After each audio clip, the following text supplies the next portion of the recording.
Welcome to this explainer. Today we're embarking on what is basically an epic story.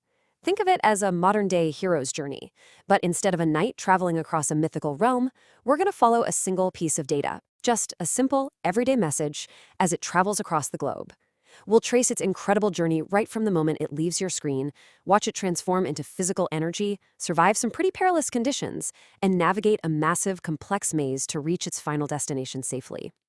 It's something we do literally dozens of times a day, right? You type a quick message, hit send, and almost instantly, no matter where they are, it appears on a friend's device halfway across the world.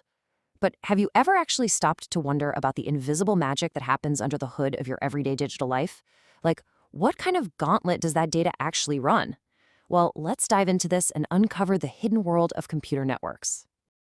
To really understand our hero's journey, we first need to map out the realm they're traveling through, which is the computer network. In this world, a network is simply a set of computers sharing resources, located on redistribution points or endpoints that we call nodes. And keep in mind, computer is an incredibly broad term here. Our hero could be leaping from a massive corporate server to a smartphone, a printer, or even a tiny IoT sensor out in a field. All of these are active, living players in our network story. Chapter 1. Finding the destination.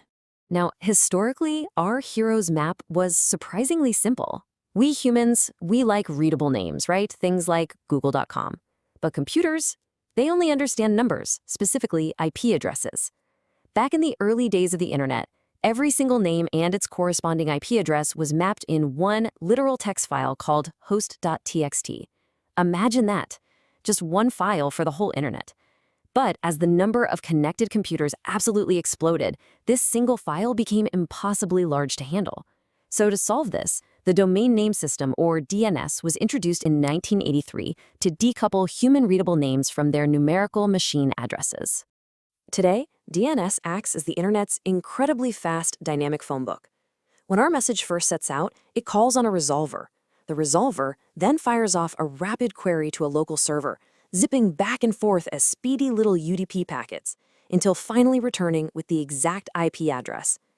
Armed with these numerical coordinates, our hero is officially ready to move. Chapter 2. The Physical Transformation. Deep inside your device, our hero currently exists as a digital signal. These are rigid, discrete, finite values. You know them best as ones and zeros. But to actually travel through copper wire, fiber optics, or the open air, they have to shapeshift.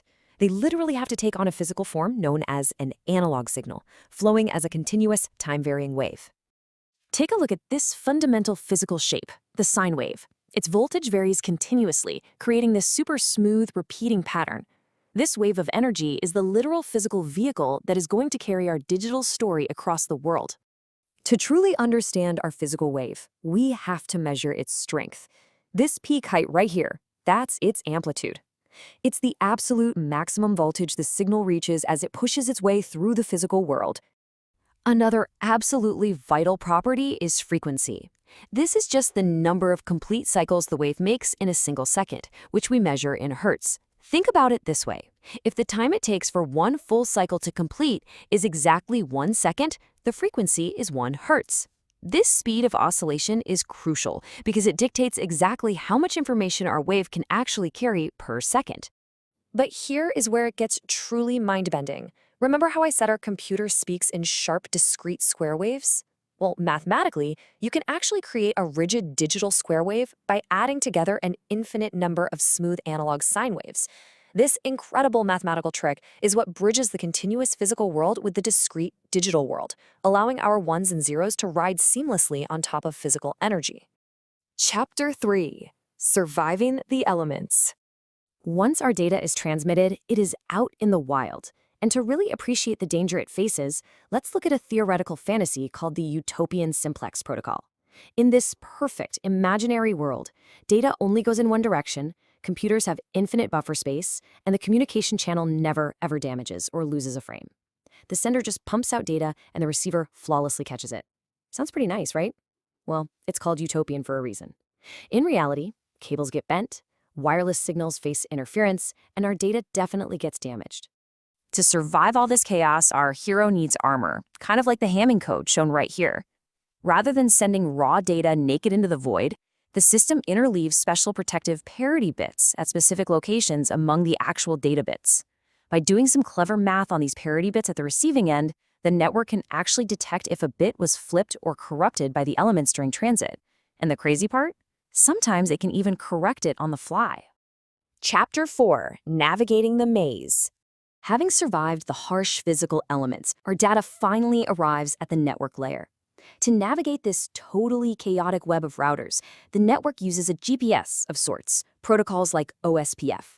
OSPF brilliantly strips away all the messy reality of physical cables, and it abstracts the world into a clean, mathematical, directed graph. By assigning a weight, like the distance or the delay, to every single path, it calculates the absolute fastest route for our hero at any given millisecond. But, this maze isn't purely mathematical. Real-world bureaucratic policies heavily dictate these paths too. For example, routing rules might dictate, do not carry commercial traffic on the educational network, or even, as noted in the source material, never send traffic from the Pentagon on a route through Iraq. Our message's journey is governed just as much by strict geopolitical boundaries and real-world policies as it is by raw speed. And the maze holds some major complications, like NAT, or Network Address Translation. You can think of NAT as a really strict border checkpoint that actually breaks the pure end-to-end freedom of the internet.